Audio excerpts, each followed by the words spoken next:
am Jacqueline K. Dace. I am the Deputy Director of the National Underground Railroad Freedom Center in Cincinnati, Ohio. And it is wonderful to see all of these lovely faces, many of whom I've known for years, and some of whom I'm just getting acquainted with recently. If you are new, please keep coming to the Association of African American Museums annual meeting. Spread the message, and let's continue to grow together. On behalf of the AAAM board, we'd like to thank you for attending today's luncheon. We thank our generous sponsors, the National Museum of African American History and Culture, Solid Light, and 1220 Exhibits. Thank you. We will begin our program shortly. At this time, please relax and enjoy your conversations and your meals. Thank you very much.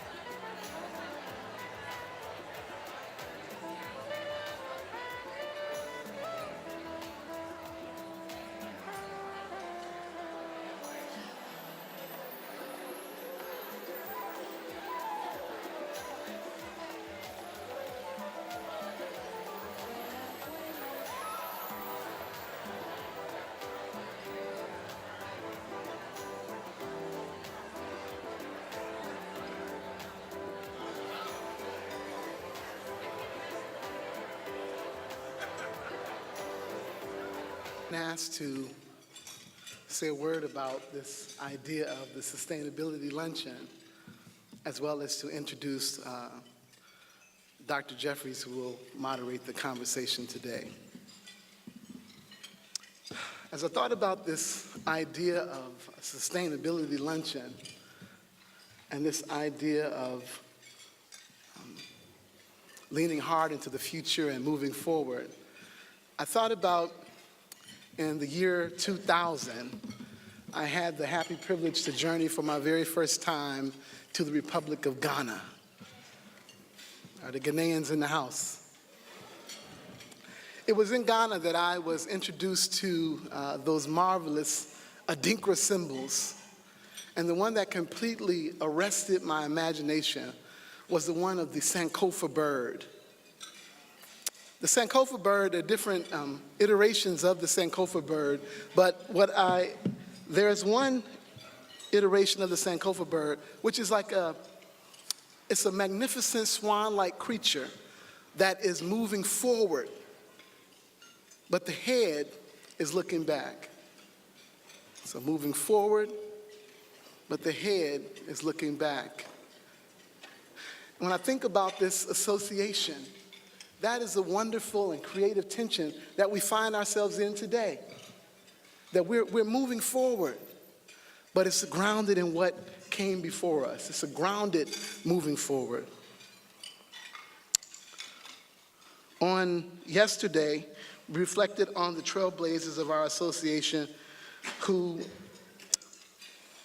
passed away since our last gathering.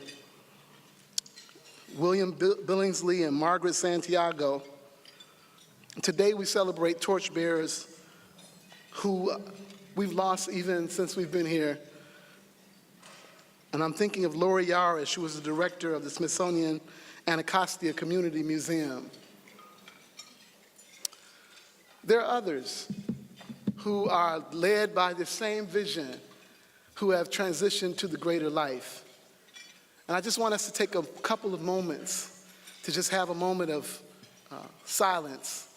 And if you have the names of others who have passed away since our last time together, if you feel free to say their names aloud.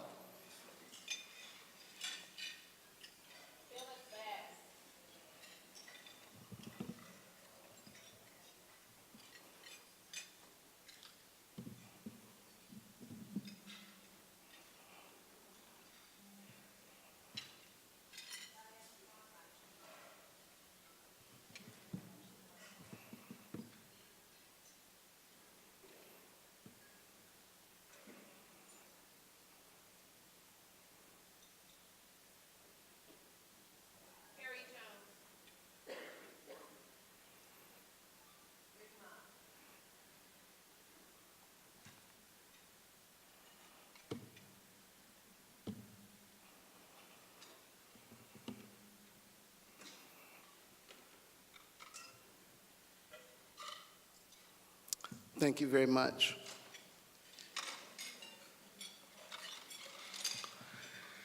It is my duty now to introduce to you, to some, and present to others, the moderator of this conversation that will take place now, Dr. Hassan Jeffries, who is no stranger to this association.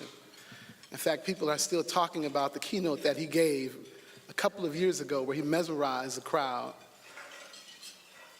He is a native of Brooklyn, New York, the Crown Heights section. He is a graduate of Morehouse College, so he's a Morehouse man. But more importantly for me, that he's a Duke man. He holds 2 degrees, his Master's of Arts and his PhD in American History from Duke University. He has taught on the faculties of the University of Alabama and the Ohio State University, where he is an associate professor of American history. At this time, he will come and he will lead us further into the conversation. Let's give him a hand as he comes.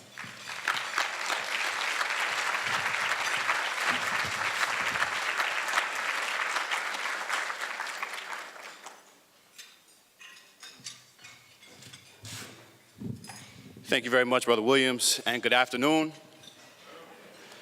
When he said at this time he will come, I thought he was going to say he will come and lead us in prayer. That's the Baptist church in me. Well, it is truly an honor and pleasure to be here this afternoon, to be with this august body of scholars and librarians and archivists and museum curators and exhibitionists. My task this afternoon, though, is to help moderate a conversation and discussion with Dr. Ibram Kendi.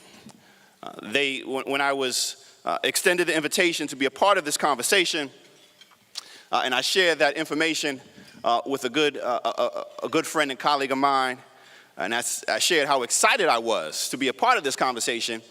My good friend, gave me a compliment and said, well, sort of great minds think alike. And I said, well, I appreciate that. I said, but I think great minds think like Dr. Kendi.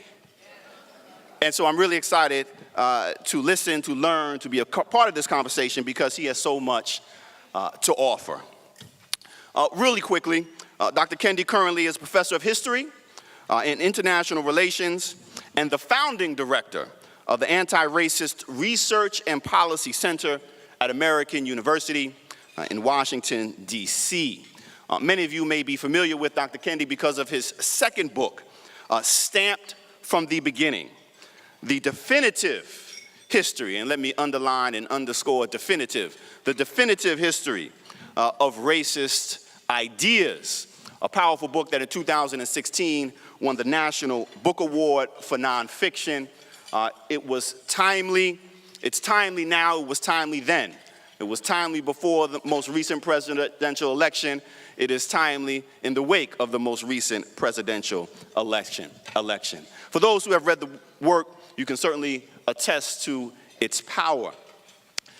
You can find Dr. Kendi's work isn't just contained within the institutions of higher education. He is a contributor and writer to The Atlantic.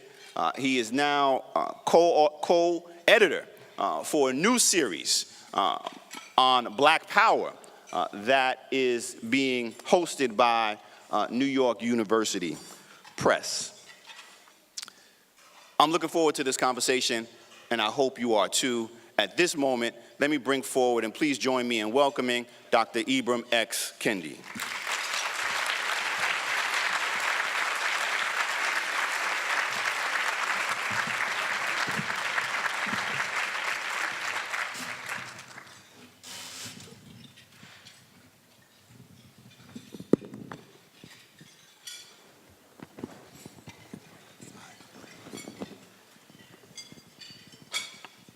I want to begin with a quote, and I want to see, perhaps this is a little bit of a test. I want to see if you can tell me who the author of this quote is. And Stamped from the Beginning, you identify for us some of the leading lights, for better or worse, on the history of sort of racial ideas, racist ideas, anti-racist ideas. And there is something profound about this particular quote, and I think it's really relevant for us today. So here's the challenge, here's the test. The principal function, quote, the principal function of racist ideas in American history has been the suppression of resistance to racial discrimination and its resulting racial disparities. Let me repeat that. The principal function of racist ideas in American history has been the suppression of resistance to racial discrimination and its resulting racial disparities. Well, of course, first, would like to thank you for moderating this discussion. I, too, was honored and humbled and a little intimidated to be in discussion with Professor Jeffries, who's one of the most respected scholars and historians in this country, as many of you know. And of course, to the organization, it's truly an honor for me to be here on your 40th anniversary talking about this book and racist ideas in general. So that quote comes from, I think, the prologue of Stamped from the Beginning, so I guess I wrote it. And I should say that, you know, in writing this history of racist ideas, I wanted it to be useful to people, in the sense I wanted to try to figure out what function racist ideas have historically played. So what does it do to a person who is drowning sort of mentally in racist ideas? What do they do or what do they not do?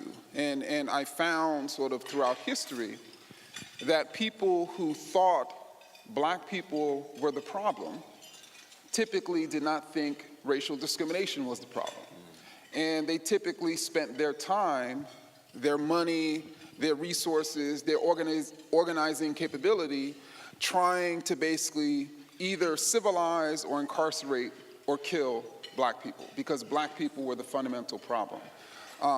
Because, of course, they were taught that by racist ideas. And so, therefore, they were spending their time challenging black people, which then allowed racist policies to continue unabated. And those who benefited from those racist policies, it just so happened they were the very people who were producing those racist ideas, so we were going after black people as opposed to their policies. Well, you talk about, and I think this is one of the really great contributions of your work, that we have the formula backwards, if you will. We often think about racism as being the principal problem, as opposed to being, or the source of the principal problem, as opposed to it really serving as historically as a justification for policies that discriminate. Could you say something about that? Sure. So I think many of you have been taught, and I had been taught, that really the sort of source of the racism, or I should say racial problem in this country is ignorance and hate. In other words, people who have instituted, who have conjured racist ideas about black people being criminals or lazy or hypersexual, they created those ideas because they did not know black people or because somehow they hated black people. And it was those very racist ideas that caused those people to enslave black people, to segregate black people, to mass incarcerate black people, to not advocate for African-American museums, so many different types of things, but I actually found that it was the inverse, that you had very powerful people who benefited from discriminatory policies. They benefited from enslaving black people. I'm enslaving black people because I want to make money. I am segregating black people so I can keep their labor cheap.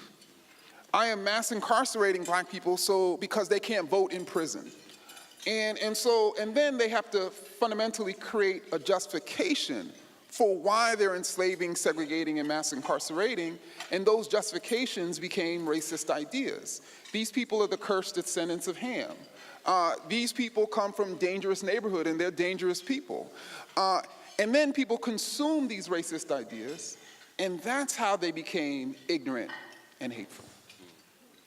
You know, one of the big takeaways, I think, for me, from the book, Stand From the Beginning, it really speaks to one of the great myths that pervades American society. And I think that myth is the myth of perpetual progress. That certainly in the past, things have been rough for black folk. Slavery, that wasn't exactly a high point for the life and times of black folk. But you had slavery. It may have been bad in America, but you had the Civil War, it ended, so things always get better. Racial progress is forward progress. It's perpetual progress. It's always moving forward. Things may have been bad, but they always get better. But you make quite clear that it's not quite that simple. That racial progress or anti-racism certainly moves forward and evolves and changes, but racism itself and racist ideas have evolved and progressed. And the two, as you mentioned, exist sort of as a duality. And I think if perhaps we may not have been so shocked with some of the things that we see today, including electoral outcomes, including people marching up the road in Charlottesville, if we had a better understanding of the trajectory, not just of progressive racial ideas, but also racist ideas. Yeah, and as many of you know, I mean, I think within the black community itself, particularly within historical spaces, we've been having a debate for quite some time. And that debate has largely stemmed from largely younger or more radical African Americans making the case either that things are getting worse or things are not better than they were during Jim Crow. And typically older people who lived through the horrors of Jim Crow, making the case that no, that does not exist in the same way today, and so certainly things are better. And what I argue in the book is that actually both perspectives were correct, which is why nobody could ever agree, right? Typically, we're both right, clearly we're not gonna lay down and concede defeat. And so what's actually happened throughout American history is that we've had racial progress, which is undeniable. But what's also happened is racist progress. And so I sort of chart this sort of dueling history. And typically racist progress follows racial progress. And so one of the ways we can understand our current moment is if Donald Trump embodies racist progress, then it makes sense that he would follow Barack Obama, who for many people embodied racial progress. And so I think, and one of the ways we can also understand this is typically when anti-racist activists broke down discriminatory barriers, those who benefited from those barriers did not just go home. They didn't just go start playing golf in South Florida, if y'all know what I mean. They were like, okay, how do I figure out new and ever more sophisticated ways to suppress black voters? Oh, voter ID laws, right? And then, of course, they created new ideological justifications for those racist policies, which were, there's corruption, right? And then people believed those ideas, went and got their guns and went to black voting precincts from Philadelphia and around the country. And so I think you see the relationship between the policy, the idea, and the ignorance and hate, and even presumably the violence. And so I think it's critical for us as historians to map both, right? To map both that progress, that anti-racist progress, but simultaneously that racist progress that we're still facing today. When we think about the arc of American history, and we go back to the beginning, if you will, clearly it's ideologically speaking, you have sort of racist ideas, and to use the language, anti-racist ideas. And as I think about this, and have been thinking about it since reading your work, and I try to sort of paint a picture for my students of this, and let me know if you think this works. We often think about racial progress, sort of as being unidirectional, or at best, 2 steps forward, 1 step back. But when we put the two together, sort of anti-racist work and racist work, racist progress, and we think about it as being really at the core of American society, it's American sojourn, I think an apt description of it is sort of like a DNA double helix. The two are constantly intertwined, feeding off of each other, informing each other, and moving forward together. Does that make sense? See, you should have just wrote the book, it would have been much better. No, I mean, I think it makes perfect sense. And I think, to give an example, one of the iconic sort of racialized quotes in American history is Thomas Jefferson's "All men are created equal," which racial reformers and revolutionaries throughout history has sort of used to make the case for equality. But when we actually look at that quote, it actually has both an anti-racist sort of connotation and a racist connotation.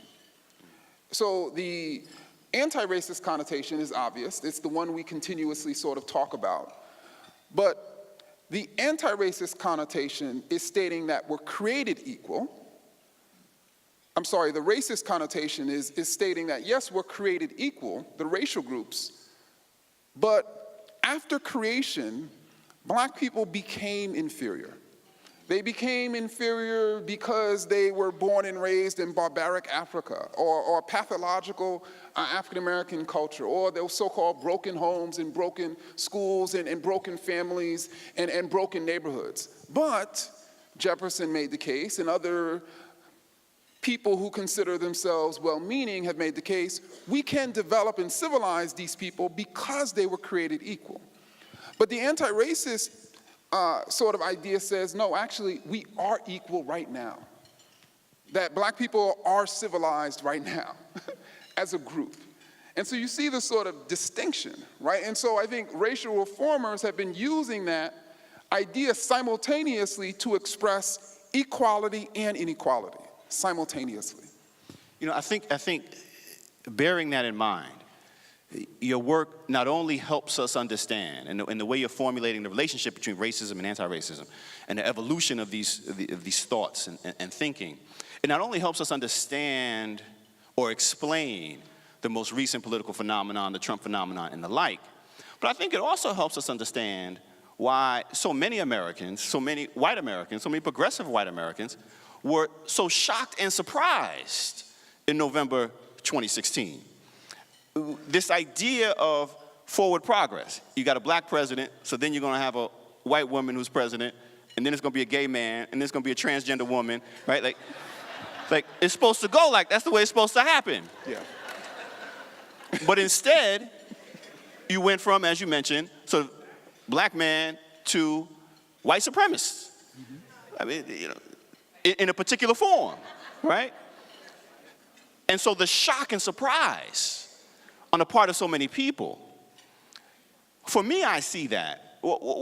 It's not understanding the history, right? And I'm a historian, and I was caught off guard too, because I thought, surely, racism is usually enough for me not to vote for a candidate. But racism and sexism and xenophobia and Islamophobia, I thought one of them would be enough for white folk. But, this is America. But the shock and surprise of not knowing, right? I mean, in other words, this was predictable, as you were pointing out. I mean, so your work really does these two wonderful things of helping us explain, how we are seeing the world and how we are reacting. But we're here among those who preserve and document our history for the world to see. I wonder if you can say a little bit about the historic role of museums of historic African Americans, preserving historic places and sites, in making sure that we document and get right the history of sort of African and African American people, but then also make clear the history and impact of racist ideas, policies, and behavior on African and African American people. Yeah, I think that's crucial, and I think one of the ways in which the book tried to, I think, make an intervention here was I made the case that there are two kinds of racist ideas. So we've primarily talked about only one kind, what in the book I call segregationist ideas, notions that the racial groups are biologically distinct, that black people are, let's say, permanently inferior. But the other kind of racist idea that I document in the text is assimilationist ideas. And these are ideas that state that the racial groups are biologically equal, but black people are in every other way inferior. So they're culturally inferior, socially inferior, and that's precisely why their culture and everything that they've created is not worthy of preservation, because it's fundamentally a sort of a pathology of, in the United States, white American culture, and I'm using words that assimilationists have used. It's a diversion, it's an abnormality, and so therefore, why would we preserve a disease, right? Let's get rid of that, and simultaneously get rid of the people. And there's certainly no such thing as a specific way of seeing and understanding and being in the world from the perspective of African Americans. African American history is no different than white American history. One historian in 1950 said, "Oh, black people are nothing but white men with black skins." Kenneth Stamp, a very prominent historian in 1950, stated that in a book challenging Jim Crow history. So this was a well-meaning, liberal white person who made this case, right? Good white folk. Yeah, this was, he actually was comfortable, right? And so these assimilationist ideas have historically been a fundamental threat to African American museums, African American history, black people, black culture, all of these different sort of things. And so I wanted to make the case that these ideas are fundamentally racist ideas. They're saying that there's something wrong or inferior about black people. And the way it operates then is for people to say, you know what, it's not that black people just need resources and opportunities, they also need to be developed. And so what happens is you take time and resources away from challenging racial discrimination because you've been taught that there's something wrong with these people. And that the way forward for those people is to move out of African American history, is to move out of those black museums, is to move out of black spaces and assimilate into what they consider to be humanity, which is whiteness.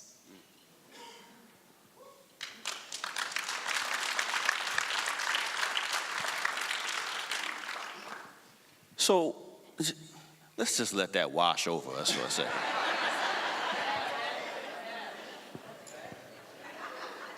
That the very function of erasure is to deny the humanity of black folk. And so one of the critical functions of black museums is to affirm the humanity of black folk. And it does that, I think, in powerful ways. But beyond just sort of affirmation, I think some of the most powerful work that sort of black museums can do or has done over the years is to sort of put forward, preserve and put forward a way of challenging white supremacy beyond just merely sort of documentation. Mm-hmm. I mean, do you see that as one of these sort of primary functions as well? I think without a doubt.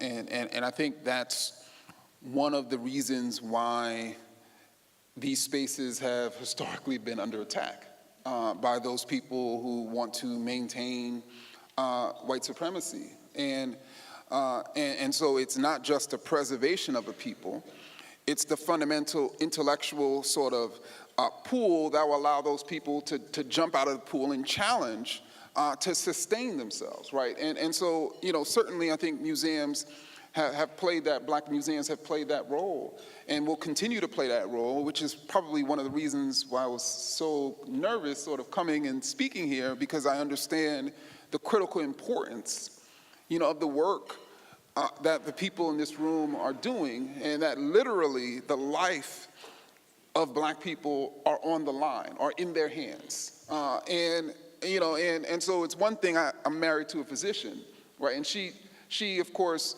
saves lives, but it's another thing, museums literally save lives, right? And so clearly those who are not interested in those lives being saved, and when I say life, I'm not talking in a literal sense, in the sense of like the bodies, I'm talking about the minds more so, and the creative products, the philosophies, the things that these people together created and advanced and presented to the world that challenged that world.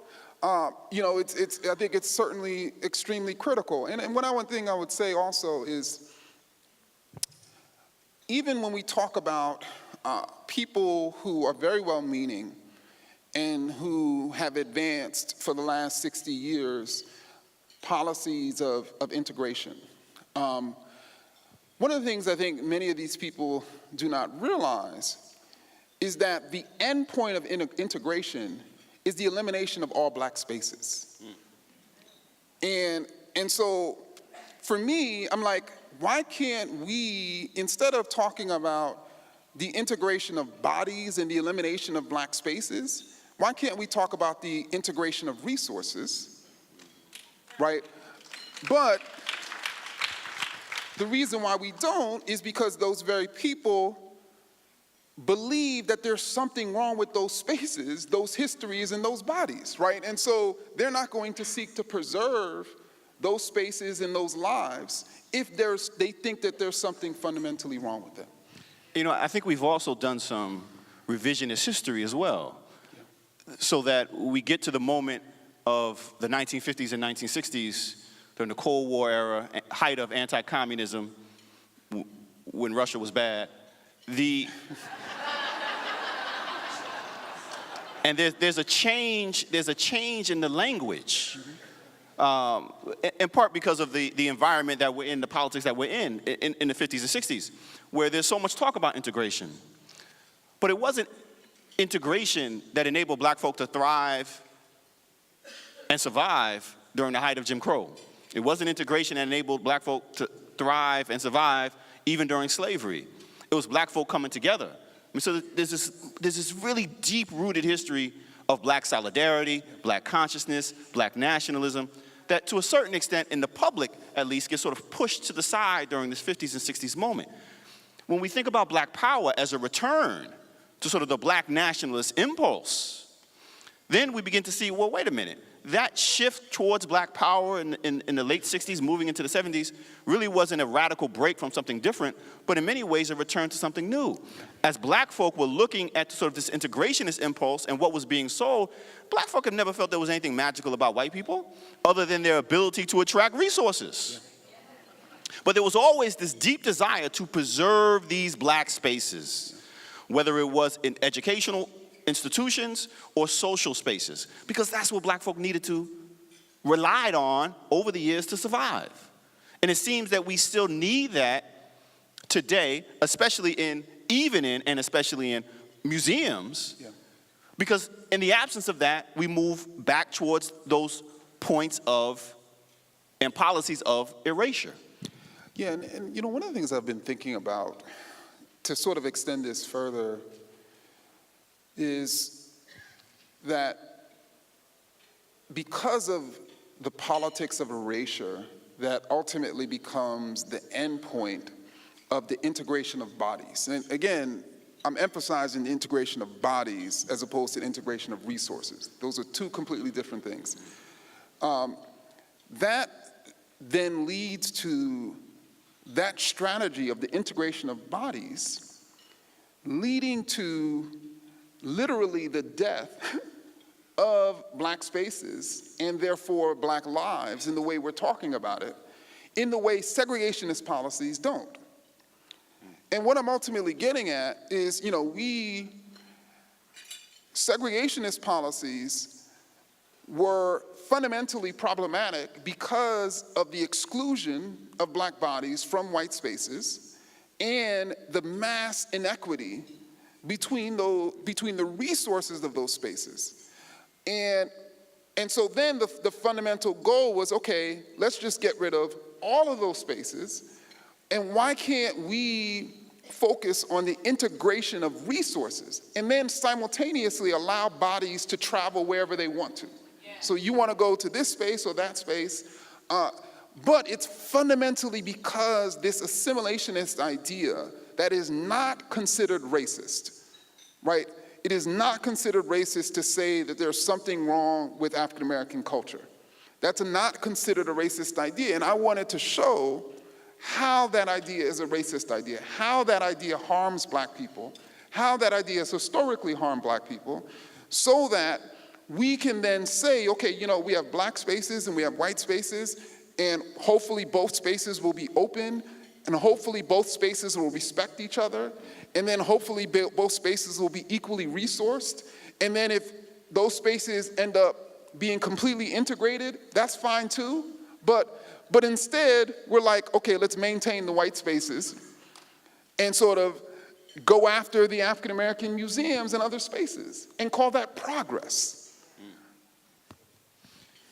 In the time that we have remaining, and I don't know how much that time is, so I'm just gonna keep talking until somebody takes the mic. I wanna shift the attention a little bit to the present. Okay.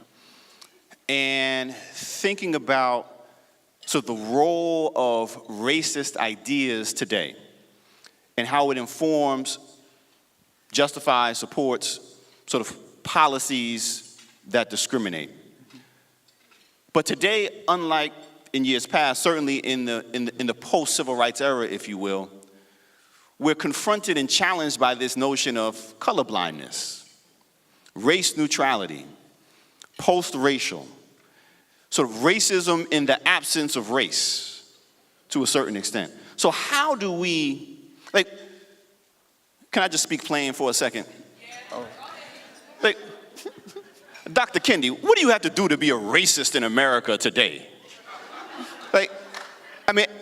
At a certain point, I thought, maybe wearing a robe would at least do it. Walking around with a torch. But apparently you don't even have to do that anymore.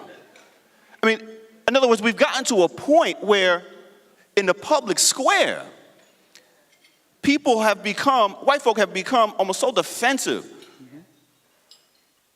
in their unwillingness to identify sort of what racism is. And if you can't identify racism in individual behavior, we have no hope for identifying it in policy and practice. So how do we deal with that issue? So I think thinking about it historically, we first have to sort of understand that, let's take Black people. Black people would love for there to be a colorblind society, a post-racial society, would love for an America where racism or race did not matter. And then for one set of reasons, and then you have other groups of people, including white people, who would love for that for a different set of reasons. And so you have first a populace of people who fundamentally desire for that to be the case. Secondly, I think when we think about the contrast, we understand the contrast to be racist and not racist. In other words, as you know, the president has said he's the least racist person you've ever met, the least racist person you've ever interviewed, the least racist person you ever know. Whenever somebody who is charged with being racist, their response is, I'm not racist. So what they're fundamentally doing is creating a construction of not racism. And apparently there's a philosophy of not racism. There's a history of not racism because so many people identify as not racist, right? Literally, this is an identity. And it is an identity, of course, that is distinct, according to them, from the racist identity. And what we should understand is, and I think I wrote about this in a piece for the New York Times, is that the denial of racism is the heartbeat of racism.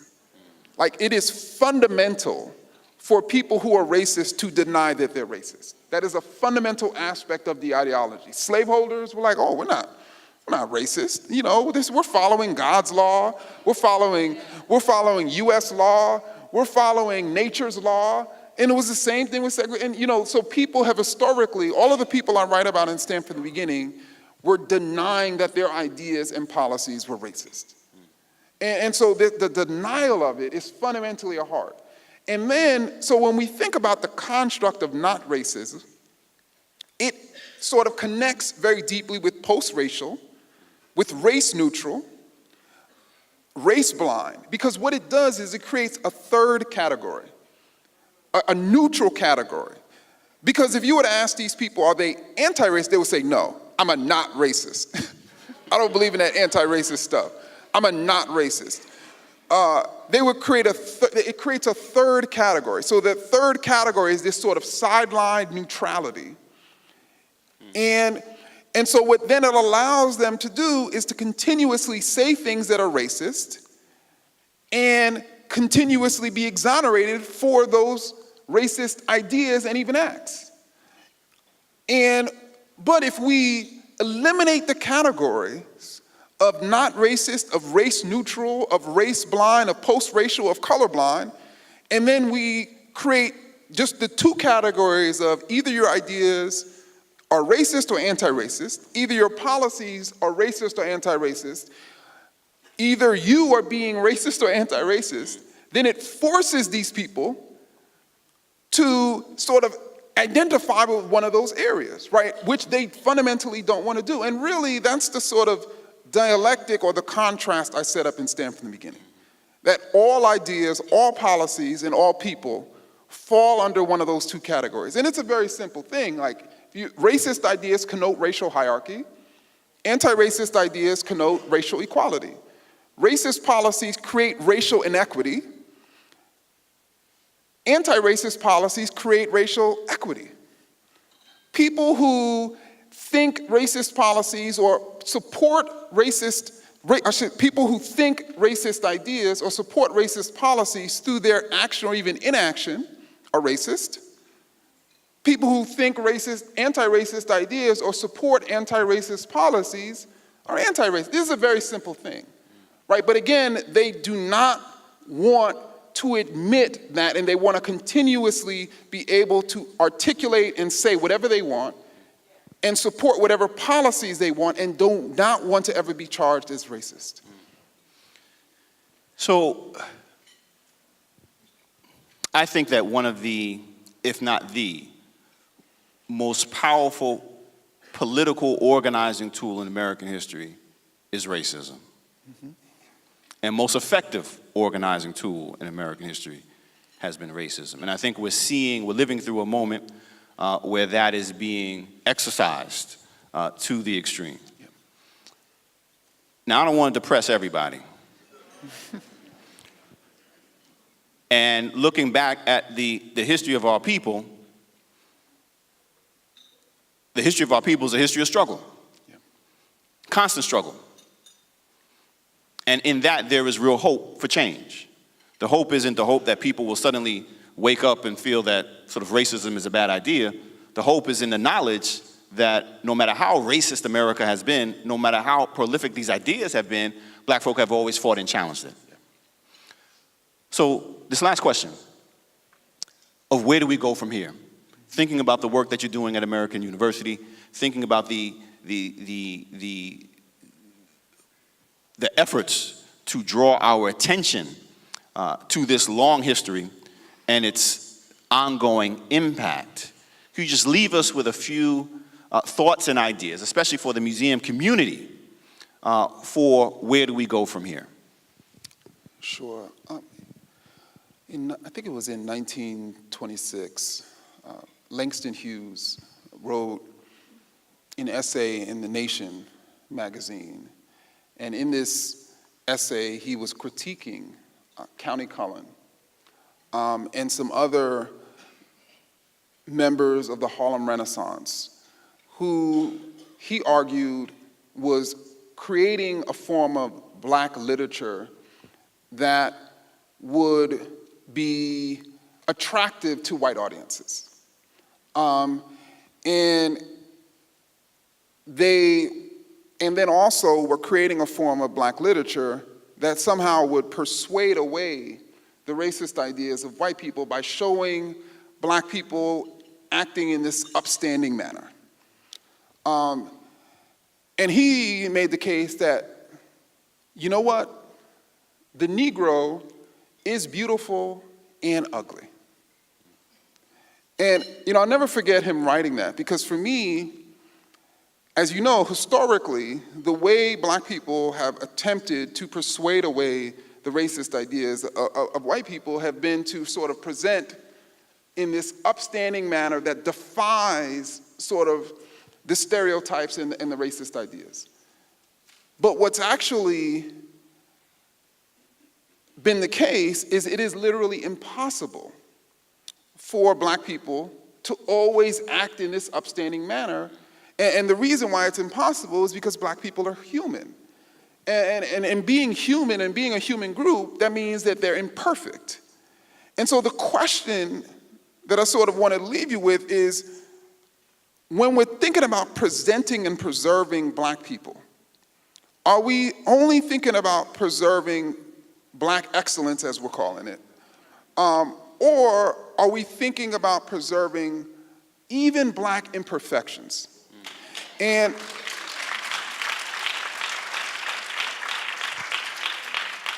I would argue that we should preserve and present both. And I believe that in preserving and presenting both, and acknowledging both, that is when we're truly acknowledging the humanity of black people, and then simultaneously showing our equality with other racial groups who are fundamentally imperfect too. The difference is when black people be acting out, somehow that's representative of all black people, right? But y'all know when white people act out, oh, that person's crazy, right? Y'all seen that, right? But even though that is the imposition, I think as preservers and presenters, we can have a different perspective. And so ultimately, I argue at the end of Stand from the Beginning that what makes black people equal are our imperfections. And so I think it's critical for those who are preserving our lives to sort of reckon and recognize that.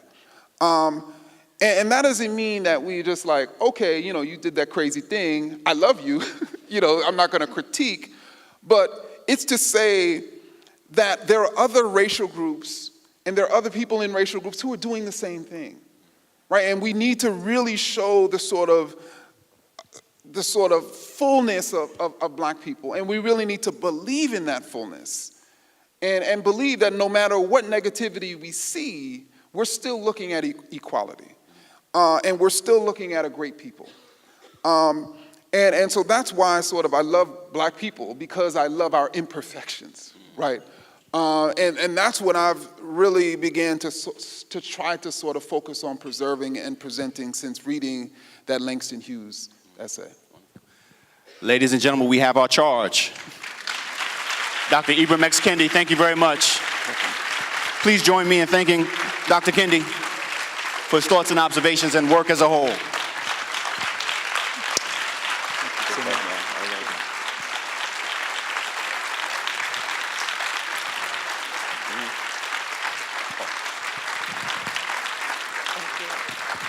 Thank you so much, Dr. Kendi. We really appreciated your words, your wisdoms, our call to action. I just really quickly wanted to offer you on behalf of the Board of Directors, on behalf of the membership for the Association of African American Museums on this milestone of an event, we want to offer you this token of appreciation. Thank you so much. Thank you so much. Thank you. Thank you. Thank you. Who's coming up next?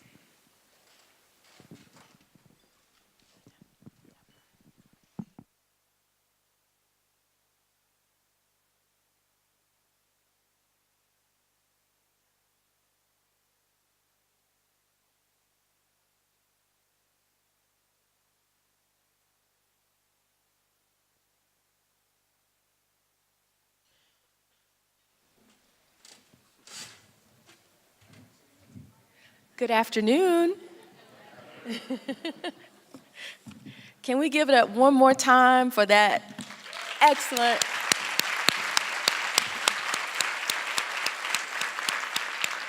I'll say an excellent display of Black authenticity, both our excellence and our imperfections. That was powerful.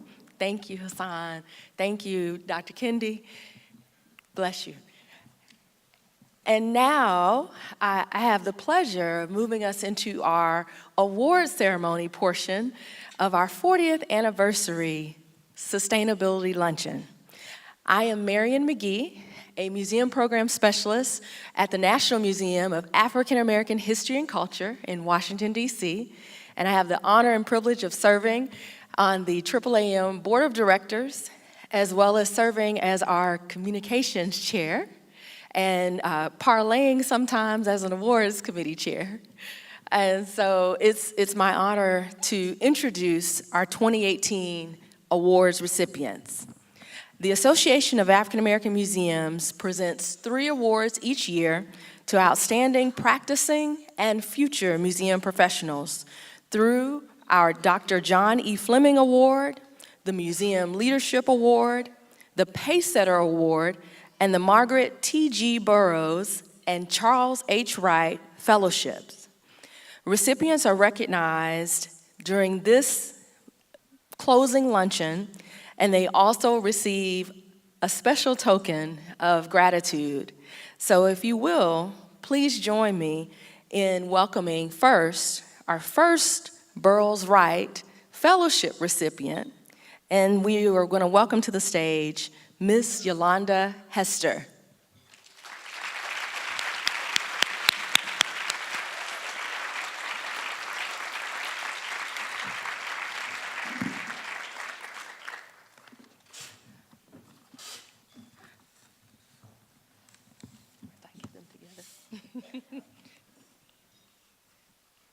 And Yolanda's award reads, if I can get it out.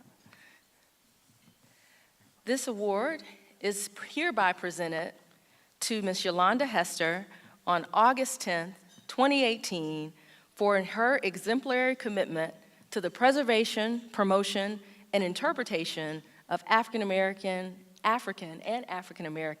art, history, and culture.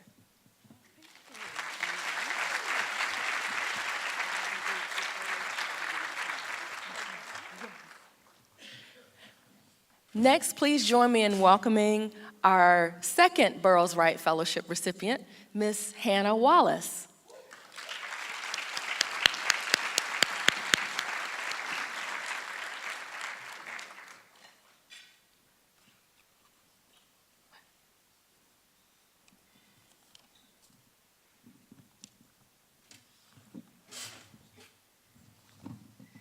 And Hannah's award reads, the Margaret T.G. Burroughs and Charles H. Wright Fellowship is hereby presented to Ms. Wallace on August 10, 2018, for an exemplary commitment to the preservation, promotion, and interpretation of African and African American art, history, and culture.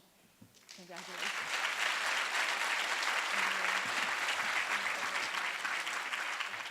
Thank you.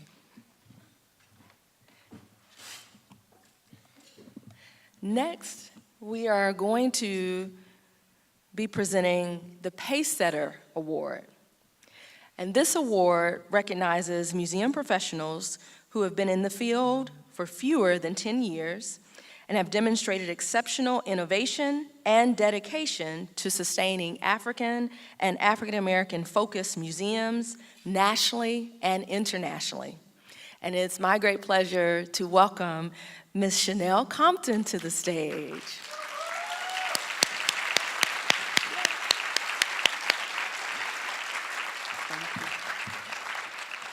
Chanel is the executive director of the Banneker Douglas Museum in Annapolis, Maryland, and she is a pace setter. Yes, exactly. And this award that she's receiving today represents the group of emerging leaders that are paving a way for the next generation to follow. And so this was an award that was conceived about 4 years ago as a way to really encourage the demonstration and the recognition of young leaders in the field. So congratulations, Chanel.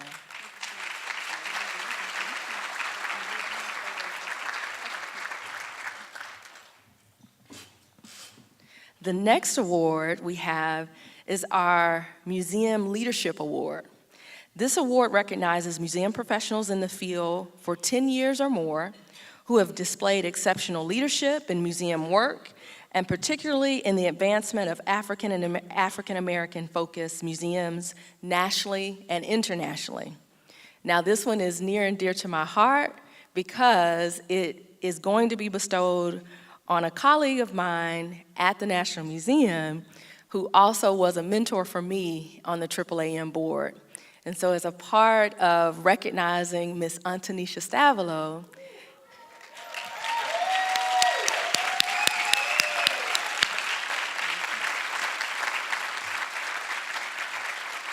we thought I would be remiss not to add just a little extra secret special sauce on top. Antonisha has officially served on the AAAM board for a total of 7 years, but we could technically call that 12 years because from the day that she attended her very first AAAM conference, she was committed to the growth and the professionalism and the development of this association. And so when I think about how deserving she is of this award, I'm reminded of the scripture that reads that the greatest among you will be your servant. And if you want to be great, you should serve. And so how great she is demonstrated in the dedication and sacrifice and service that she's modeled for me and so many others. So just want to say congratulations.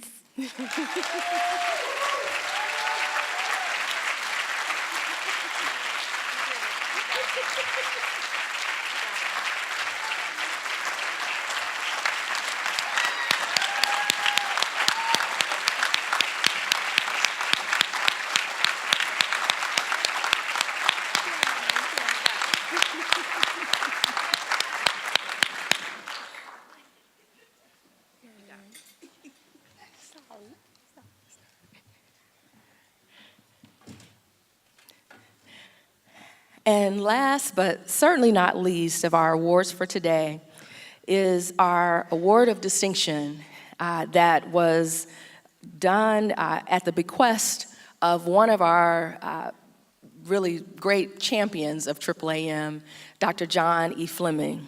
And he sends his regards for not being able to make this year's conference, but this is an award that we always take pleasure in recognizing and honoring those who really represent the legacy of leadership that Dr. John Fleming continues to demonstrate through his work in the museum field. So this award is the highest honor presented recognizing museum professionals who've contributed outstanding expertise and exceptional dedication to African and African American focused museums nationally and internationally through a career spanning 20 years or more. So if you will, please join me in recognizing Mr. Gabriel Sunday Tenabe, whose award will be received by Dr. Schroeder Cherry on his behalf because Dr. Tenabe was not able to be with us today. But please let us applaud.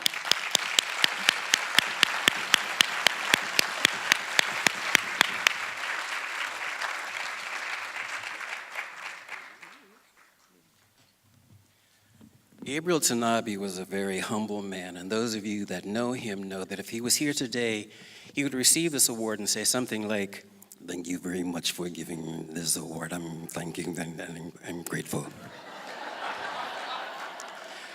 But what he wouldn't tell you is there's a back history. Tanabe was one of these leaders who's got a lot of institutional memory. Much of it is not on paper. So I'd like to set the record straight. Morgan State University initiated a museum studies program in 1975. At that time, it was called a degree in museology. Today, we offer a program, it's a master's degree in museum studies. Because it's a well-kept secret, our classes are very intimate. So I invite you to encourage anybody to come to Morgan if they're interested in getting a degree in museum studies. Thank you.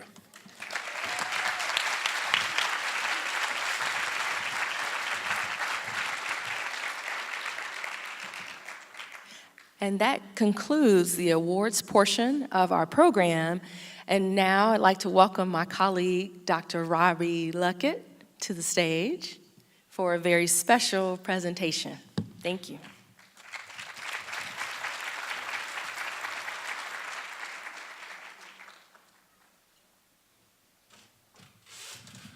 Good afternoon. Has everybody been enjoying this conference? What an amazing conference we've had here in Hampton. Yesterday, Amina Dickerson told us that we need to say their names, and there are 4 women I want to recognize for the incredible success of this conference. 2 of them you just heard from, 2 of my colleagues on the AAAM board and staff members at the National Museum of African American History and Culture who've been the chair of this conference and the co-chair, Ms. Antonisha Stavalos and Marion McGee. Those 2 women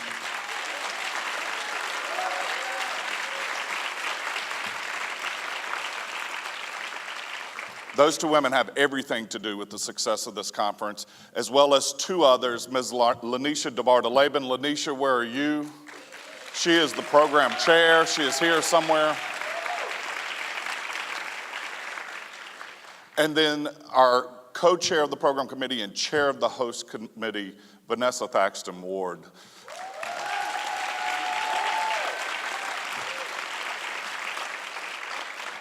If you get a chance, stop them and thank them for the work that they did to make this conference a success. It is my great pleasure, though, to begin to welcome you to our conference in 2019 in Jackson, Mississippi.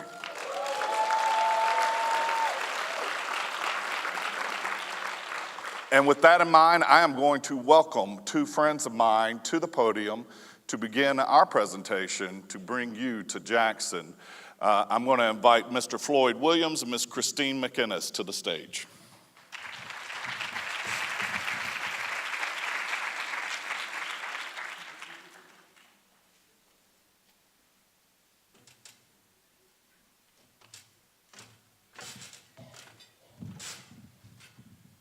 Good afternoon.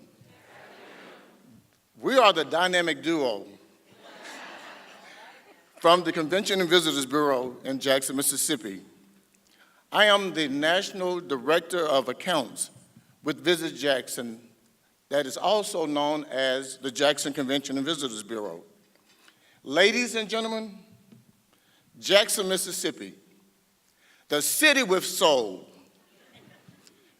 We are ready to illuminate the Association of African American Museums in 2019. Let me hear everyone in this room this afternoon say to the top of your voice, the city with soul. The city with soul. Okay, I think I missed a couple of outer bands there. We'll do this again. On the count of 3, 1, 2, 3. That's what I'm talking about. Again, we need, and I like, for you to get ready. Get ready because here we come. Throughout your stay in Jackson, Mississippi, you will have the opportunity to see a variety of things to see and do. However, I know that the conference is already a success for 2019. But just let me give you a couple of sneak previews. And you can take a little note. First off, the opportunity to visit our wonderful attractions in the city of Jackson. We have 29 unique museums in the city of Jackson, and just before Christine and I boarded the plane here, we received a text from all 29 saying, let them know that we are ready, and our doors are open, and we're ready to show hospitality at its best. So again, I need you to get ready, because here we come. Secondly, a flavor for dining in the city of Jackson. That's a soulful treat. That soulful treat will carry you through a cascade of over 300 restaurants. Let me hear you say 300. Write them all down. So keep in mind that while you're in the city with soul, it's okay to partake in some finger-licking good barbecue ribs. It's okay, and I know we've been taught not to utilize our hands, but it's okay to crumble the cornbread up and some great turnip greens.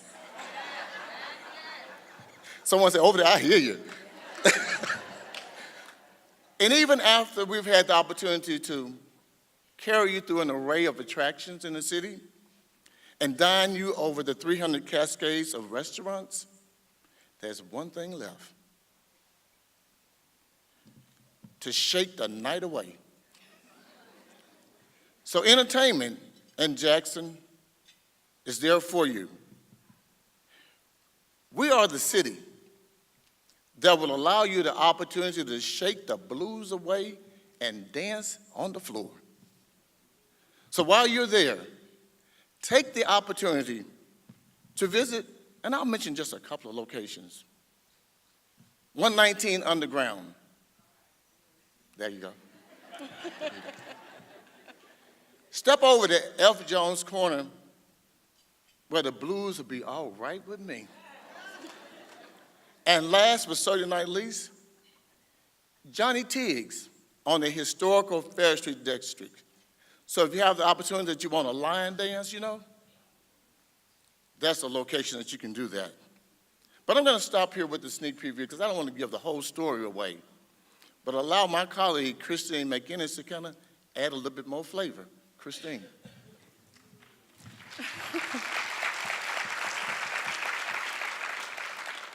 Good afternoon. Floyd, enough of telling them how great Jackson is and how many wonderful things they will see and the great places where they'll eat. They'll just have to come there next year and experience it.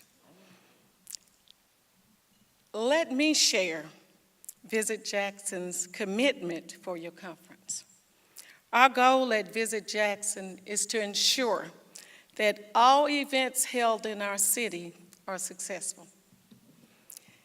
In keeping with this standard of commitment, we vow to assist the meeting planner with securing overnight rooms and event venues to accommodate all of your conference attendees' needs. Visit Jackson will connect you with the right people to coordinate your convention programs, acting as the liaison to the city, assisting with spousal tours, children programs, and transportation schedules. Get your information here. Visit Jackson will send out complimentary information to all of the social media outlets, letting them know that you're in town. You will be a newsmaker. And also shouting because we were lucky enough to land this very prestigious conference. Visit Jackson will provide complimentary staff to assist with on-site name badges and managing registration. Visit Jackson will make sure that all of your attendees will have access to the latest promotional material specific to what's going on in Jackson. We're so excited to continue to work with the host committee for your plans for Jackson. Let us light the way with a sneak preview of a video on things to see and do in Jackson. Enjoy your experience. Text, lights, camera, action. Welcome to Jackson, Mississippi, the city with soul. The city with flavor, style, energy and flow, sights and sounds, and warmth and hospitality to make your next convention, meeting, or event truly unforgettable. Whether you're putting together a concert, conference, volleyball tournament, cheering championship, national convention, or wedding reception, the city with soul is sure to make your event shine. The Jackson Convention Complex, located right in the heart of downtown, features 330,000 square feet of flexible exhibit, ballroom, and meeting space. As a LEED certified facility, the complex offers first-rate amenities, state-of-the-art technology, and perfectly prepared in-house catering. No color is required. Of course, even our signature hotels offer incredible meeting space.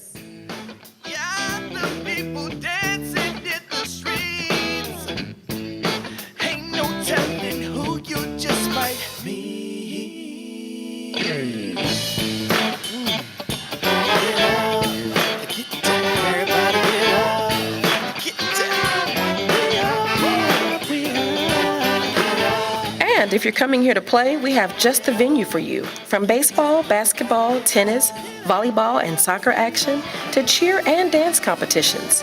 Just name the game and we'll host it, even world-class equestrian. With over 300 restaurants in this rich, flavorful city, an array of dining options is always within minutes of your event. Not to mention, Jackson has some wonderful accommodations to match every travel plan and every event budget. Jackson is home to 29 museums and attractions, including the Mississippi Civil Rights and History Museums.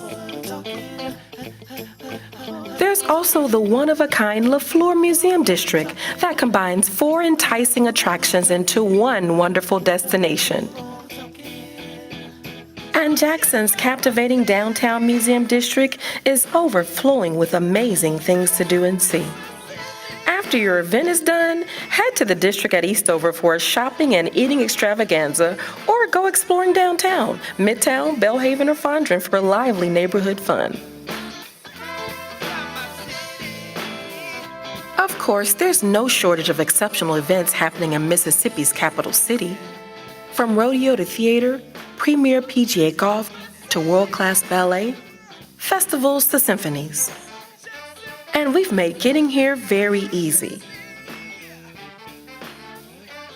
The City with Soul has everything you need to make your next event an unforgettable experience. Call or go to visitjackson.com to get your event happening in Jackson, Mississippi, the City with Soul.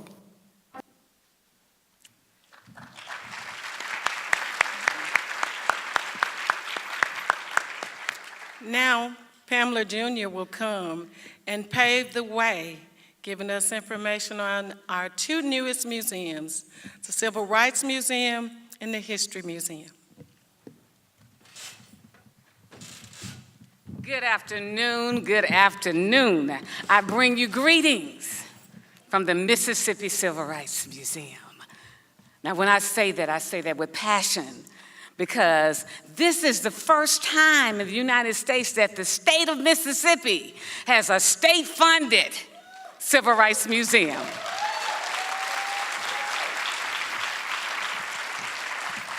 I'd be remiss if I did not talk about a young lady who paved the way for me. Jacqueline Dace, are you in the room? I can't see you. Wave your hands or something. Okay. Jacqueline was a project manager for the Civil Rights Museum. And then I stepped in some big shoes. And I'm here. But what I want to talk to you about is that we have these 2 amazing museums Well, I am the director again of the Civil Rights. And I thought about what the gentlemen were saying about where do we go from here. And I've been thinking about that a lot, especially when the children are walking through the museum. And I asked them the question, where do we go from here? You know, Martin's last book that he wrote in 1967, where do we go from here? Malcolm is gone, Medgar is gone, Martin is gone. So who do we look at? You. We look at ourselves because we are the keeper. We are the keepers of all this information that we need to give out to our babies. We are that, what I call like a trading post, that place to give out the information, to teach them, because they are our lights. There's nobody greater. When I walk through this museum, I think about people like Fannie Lou Hamer, Bob Moses, Hollis Watkins, Owen Brooks, people that you may not even know, but it was the regular people who came together that brought about a change for someone like me to be standing as a director of the Mississippi Civil Rights Museum. Now, on your tables, you have these flashlights, and we're going to put them in use, so you might as well start getting them out of the paper, out of the plastic right now. Because when I just get so excited about this museum, I think about Fannie Lou Hamer. I think about that light that we all have and how she would get up in that church and she'd start singing, babies. She'd start singing those songs that would come to our hearts. And one of those songs that she would sing, this little light of mine, I'm gonna let it shine.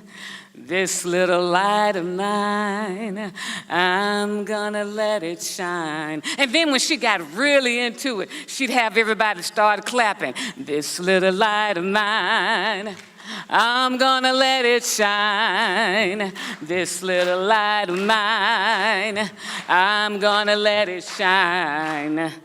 This little light of mine, I'm gonna let it shine, let it shine, let it shine, let it shine. That's only just a piece of what you're gonna get when you come to Mississippi, because it's soul stirring and we speak from the heart. What you'll get is people who were a part of the movement, who had integrity, fortitude, and strength. Because of them, I am here. Because of them, you are here. We'll see you in 2019. Thank you so much. Welcome to the state of hospitality and the city with soul. Hello, I am Mayor Chokwe Antar Lumumba. And my name is Rena Evers Everett. I am the Executive Director of the Medgar and Murley Evers Institute and the very proud daughter of civil rights icons, Medgar and Murley Evers. And we are thrilled to welcome the members of the Association of African American Museums to Jackson, the city with soul, for your 2019 conference.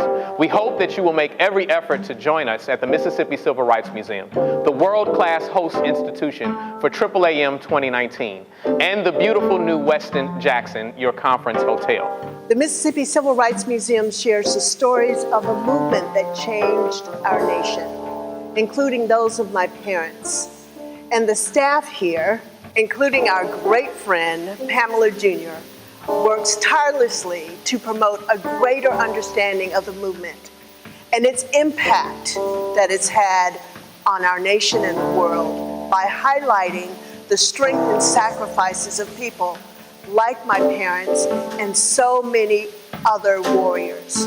As a child of the movement, I recognize that the modern context of the Black Lives Matter movement and the debate over historic structures, the Mississippi Civil Rights Museum is the type of monument that we are building in Jackson today. As you will see, it is meant to stand the test of time. There is no better place for supporters of Black museums to gather in order to contemplate and celebrate the bright future of the field. Happy 40th anniversary, AAAM. We look forward to seeing you here next August in Jackson, Mississippi, the city of soul, for your 41st annual meeting. We'll see you soon.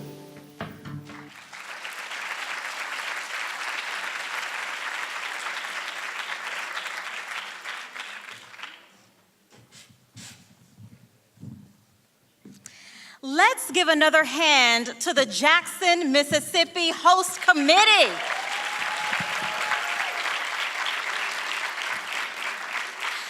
We look forward to heading south for our 41st annual AAAM conference next year. Let's also again thank our guest speakers, Dr. Hassan Jeffries and Dr. Ibram Kendi.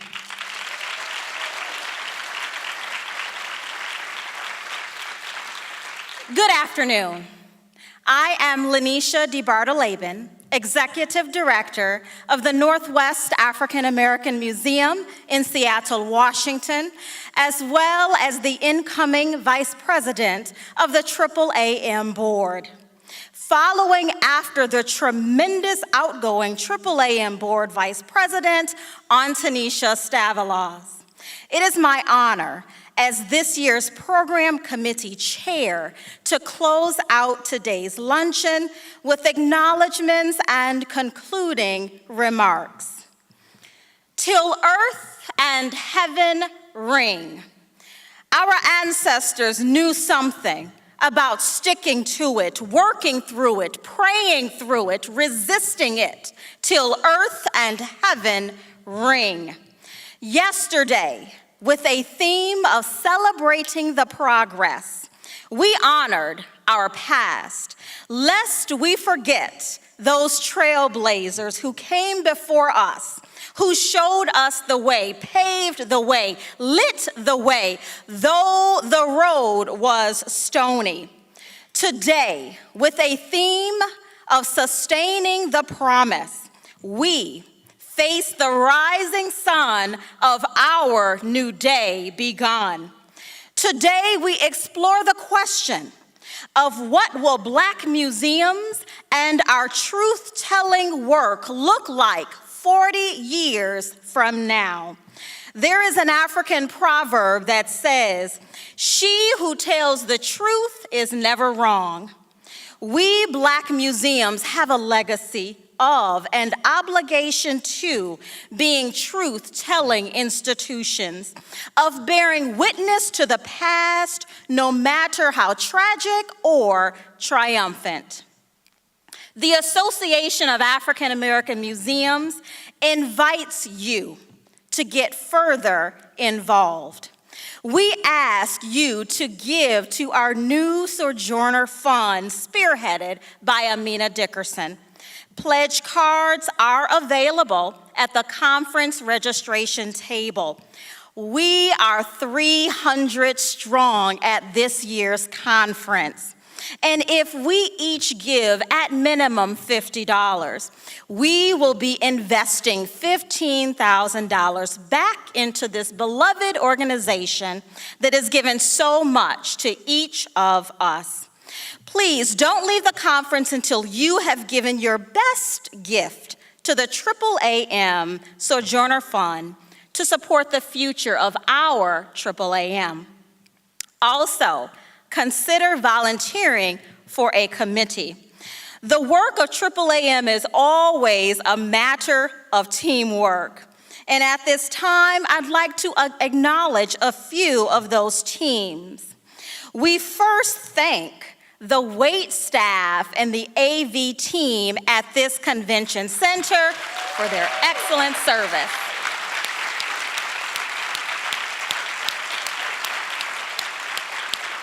We thank them for their excellent service. We are fortunate to have several past national presidents of AAAM with us at this 40th anniversary conference, including Vernon Courtney, Juanita Moore, and Sam Black. Will all past national AAAM presidents please stand at this time?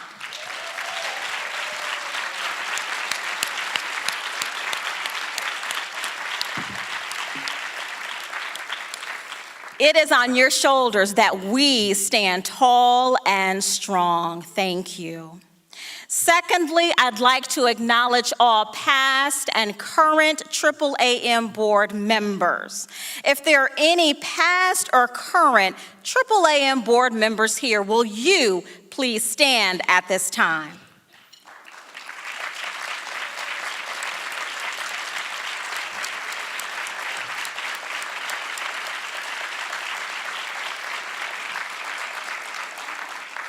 We thank you for your service, for your leadership, and for your sacrifices.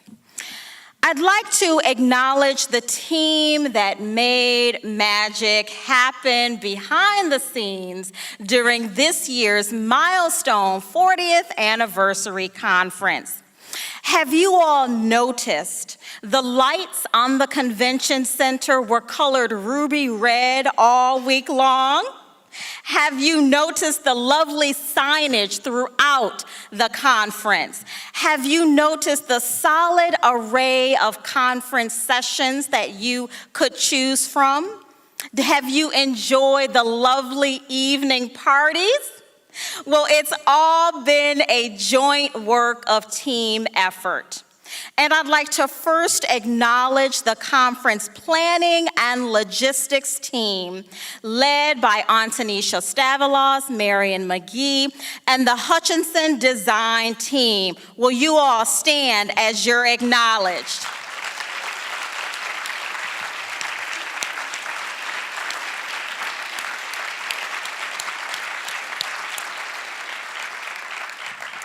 Next is the local host committee led by Dr. Vanessa Thaxton Ward and Crystal Johnson Horn, who have had elected officials, live bands, delicious food, and great hospitality awaiting us every step of the way this week. Let's please thank our local host committee as they stand.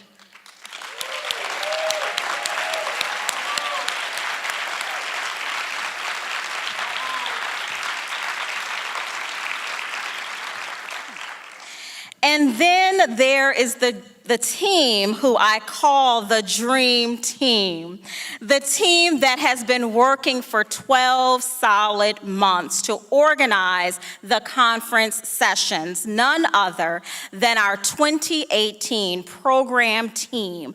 Their names are listed on page 9 in your program booklet, but I'm going to ask each of them to stand as I call their name, and we will collectively give a round of applause to the full team.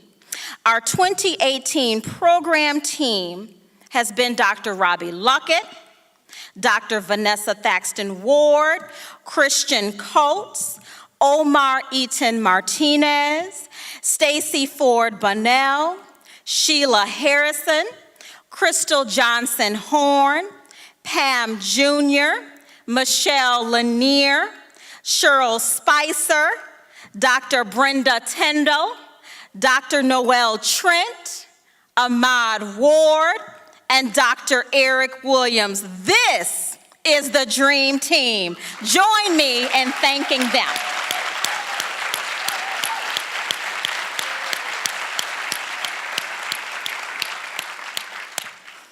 They have made it look easy, but it was far from easy. Thank you all so much. And now for our concluding announcements. Announcement number 1. Today's speed networking mentor session will be held at 3 p.m. on this level in the room right next to us, right behind us, Ballroom E. There is still time to sign up for the 3 p.m. Speed Networking Mentor Session, and we encourage all of you, regardless of where you are in your career, to chat with a mentor, with a colleague. You'll get great insight, regardless of where you are in your career journey. We are asking that all mentors report to Ballroom E at 2:30 p.m., and the session will start promptly at 3 p.m. in Ballroom E on this level. Announcement number 2, today's plenary.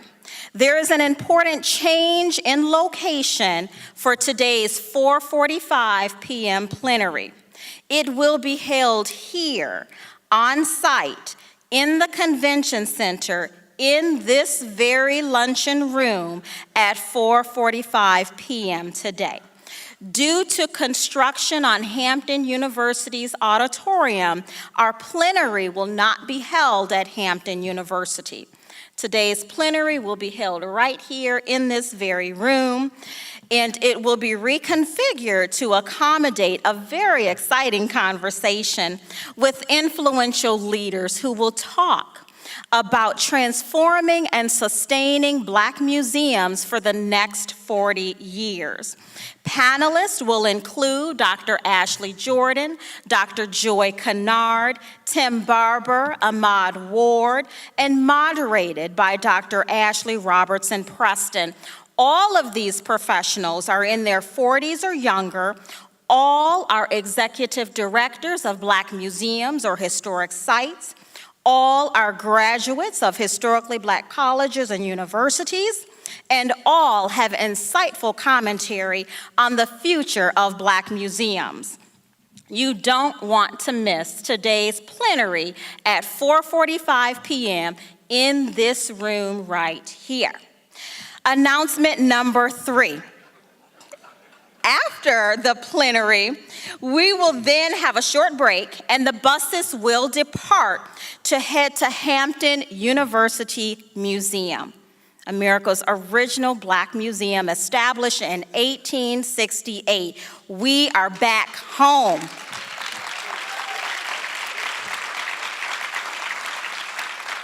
We are so grateful that they are hosting tonight's evening reception / all-white party. And buses will depart from the convention center at 6 p.m. and again at 6:15 p.m. So you don't want to miss that. Announcement number 4, make your final bids on the silent auction items in support of our Burroughs Wright Fellowship. And visit the exhibitors hall at the same time. The silent auction bids will close at 2 p.m. today. Announcement number 5, we thank our sponsors. Solid Light, 1220 Exhibitions, and the Smithsonian's National Museum of African American History and Culture and its Office of Strategic Partnerships under the visionary leadership of Dr. Deborah Mack. Let's thank our generous sponsors.